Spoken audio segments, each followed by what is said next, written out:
Bonjour, je suis donc le frère Jean-Alexandre. Je suis actuellement au couvent d'Avon, en Seine-et-Marne, au sud de Paris. Cela fait 22 ans que je suis frère. Je suis actuellement maître des novices. Oui, donc ce livre que vous voyez ici donc, est sorti effectivement en juin 2025 aux éditions du Carmel. Donc c'est le fruit d'une réflexion de ma part depuis une quinzaine d'années sur les enjeux des écrans et d'Internet, croisés avec notre vie spirituelle et comment vivre notre vie spirituelle en tant que chrétien face à cet environnement numérique qui change profondément beaucoup de choses, y compris notre manière de prier et de nous rapporter à Dieu. Alors, ben, c'est un peu un jeu de mots humoristique pour signifier à la fois, au sens premier, Dieu traverse nos écrans, qui sont des écrans plats, et donc Dieu est amené à traverser nos écrans pour, voilà, pour aller en plus vers la profondeur, ce qui est un des aspects du livre.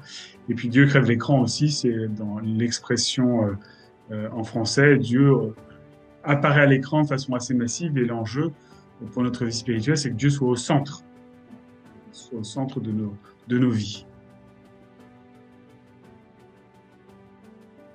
Le livre, en tout cas, le sujet du livre est vraiment important et c'est pour ça que je l'ai écrit, parce que depuis l'année dernière, il commence à y avoir un certain nombre de publications sur les enjeux des écrans dans nos vies au quotidien, donc c'est bien, hein. Et moi qui réfléchis sur cette question depuis 15 ans, j'en suis très heureux. En revanche, j'ai constaté qu'il y avait peu de choses sur la vie chrétienne et plus particulièrement sur la vie spirituelle. Or, je pense qu'il est très important d'y réfléchir.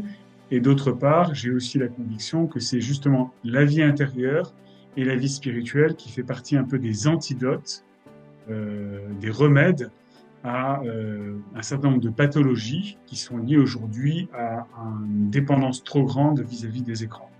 Donc, au fond, le livre, il permet à la fois de réfléchir sur comment notre vie spirituelle est impactée, disons, marquée par les écrans, mais aussi de comprendre à quel point la foi est un cadeau précieux qu'il s'agit d'utiliser, entre guillemets, pour pouvoir devenir plus libre par rapport à ce monde numérique.